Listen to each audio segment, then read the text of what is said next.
ತುಂಬ ಬೇಜಾರಾಗುತ್ತೆ. ಸೊ ಹೆಂಗೋ ಸರ್ ನನಗೆ ಆ್ಯಕ್ಚುಲಿ ನಾನು ವೆಯ್ಟ್ ಲಾಸ್ ಜರ್ನಿಲಿದ್ದೆ. ಸೊ ನಾನು ವೆಯ್ಟ್ ಲಾಸ್ ಮಾಡ್ತಾ ಇದ್ದೀನಿ ಸರ್, ನಾನು ಬೇಡ ದಪ್ಪ ಆಗಿಬಿಟ್ಟಿದ್ದೀನಿ, ಪರವಾಗಿಲ್ಲ ಬನ್ನಿ ಮೇಡಮ್ ನಿಮ್ಮ ಪರ್ಫಾರ್ಮೆನ್ಸ್ ತುಂಬ ಚೆನ್ನಾಗಿದೆ, ಸೊ ನನಗೆ ನಿಮ್ಮ ಆ್ಯಕ್ಟಿಂಗ್ ಬೇಕು ಅಂತ ಹೇಳಿ ಕರೆದು ಚಾನ್ಸ್ ಕೊಟ್ಟಿದ್ದು. ಸೊ ಡೈರೆಕ್ಟರ್ ಸರ್ಗೆ ಆ್ಯಂಡ್ ಪ್ರೊಡ್ಯೂಸರ್ ಮೋಹನ್ ಸರ್ಗೆ thank you so much for this best opportunity. And ಇಲ್ಲಿರೋ ನನ್ನ ಕೋ ಆ್ಯಕ್ಟರ್ಸ್ ಎಲ್ರಿಗೂ ಆಲ್ ದಿ ಬೆಸ್ಟ್ ದಮ್ ಫ್ಯೂಚರ್, ಬ್ರೈಟ್ ಫ್ಯೂಚರ್. ಸೊ ಎಲ್ಲರೂ ಸಿನಿಮಾ ಇಂಡಸ್ಟ್ರಿಗೆ ಬಂದು ತುಂಬ ಡೆಡಿಕೇಟೆಡ್ ಆಗಿ ಏನೋ ಬೆಳಿಬೇಕು, ನಾವು ಚೆನ್ನಾಗಾಗಬೇಕು, ತುಂಬ ದೊಡ್ಡ ಸ್ಟಾರ್ ಆಗಬೇಕು ಅಂದ್ಕೊಂಡಿದ್ದಾರೆ.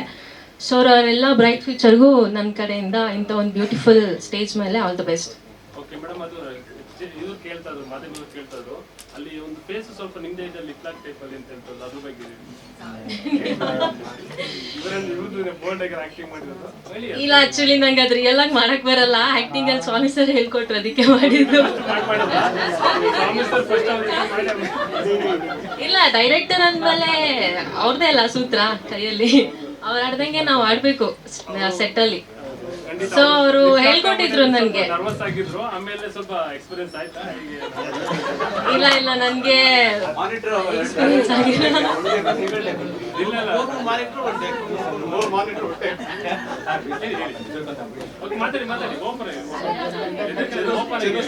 ಕನ್ನಡ ಇಂಡಸ್ಟ್ರಿಗೆ ಇಂಥವ್ರು ಬೆಳಿಬೇಕು. ಯಾವುದೇ ಆಕ್ಟಿಂಗ್ ಆದ್ರೂ ಕೂಡ ನಾನು ಲಿಪ್ ಲಾಕ್ ಆಗಿರ್ಬೋದು, ಬೇರೆ ಒಂದು ಅದು ಯಾವ್ದು ಬೋಲ್ಡ್ ಆಗಿ ಮಾಡ್ತೀನಿ ಅದ್ರ ಬಗ್ಗೆ ಹೇಳ್ಬೇಕು. ಮತ್ತೆ ನಮ್ಮ ಸವರ್ ಸೀರಿಯಲ್ ಕೂಡ ನಮ್ಮ ಪ್ರೀತಿಯವರು ಇದ್ದಾರೆ. ಇವಾಗ ಲೈಕ್ ನಾನು 2 ಲೈನ್ ಅಂದ್ರೆ 2 ವರ್ಡ್ಸ್ ಅಲ್ಲಿ ಹೇಳ್ತೀನಿ. ಏನಂದ್ರೆ ಪ್ರಮೋದ್ ಸರ್, ನನ್ನ ಕನ್ನಡ ಸ್ವಲ್ಪ ಬ್ಯಾಡ್ ಇರ್ಬೋದು, ಬಟ್ ಎಲ್ಲರಿಗೂ ಅರ್ಥ ಆಗುತ್ತೆ ಅಂತ ಅನ್ಕೋತೀನಿ. ಏನಂದ್ರೆ ನನ್ನ ಫ್ರೆಂಡ್ ಹೇಳ್ತಿದ್ಲು ನಿನ್ನೆ ರಾತ್ರಿ ಇನ್ಸಿಡೆಂಟ್ ನಾನು ಹೇಳ್ತೀನಿ. ಓಕೆ ಸಾರಿ, ಮ್ಯಾಚ್ ನೋಡ್ತಿದ್ವಿ, IPL ಮ್ಯಾಚ್ ಮುಗೀತು, ಸಾಂಗ್ ನೋಡ್ತಾ ಇದ್ವಿ. ಒಂದೇ ವರ್ಡಲ್ಲಿ ಹೇಳ್ದು, ಮೂವಿಯವರು ಮೂವಿ ಆಕ್ಟರ್ಸ್ ಏನೇ ಇದ್ರು ಒಂದು ಚಾನ್ಸ್ ಕೊಡ್ತೀನಿ ಅಂದ್ರೆ ಎಲ್ಲದಕ್ಕೂ ರೆಡಿ ಅಂತ ಹೇಳಿದ್ರು. ಅಷ್ಟು ಕೇವಲವಾಗಿ ಕೀಳಾಗಿ ನೋಡಬಾರ್ದು, ಅವ್ರಿಗೆ ಅಷ್ಟು ಗಟ್ಸ್ ಇಲ್ಲ. ಶವಸಿನ್ ಮಾಡ್ತೀನಿ, ಗ್ಲಾಮಾಗಿ ಮಾಡ್ತೀನಿ ಅಂದ್ರೆ ನೀನು ಬಂದು ಮಾಡು, ಮಾಡೋಕ್ಕಾಗಲ್ಲ. ಗಟ್ಸ್ ಇಲ್ದಾನೆ ಏನು ಹೇಳಬಾರ್ದು ಅಲ್ವಾ?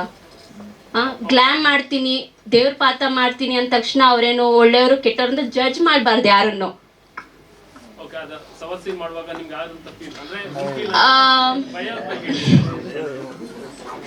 ಸರ್ ಅವೆಲ್ಲ ಹಾಕಕ್ಕಾಗಲ್ಲ ಬಿಡಿ ಸರ್.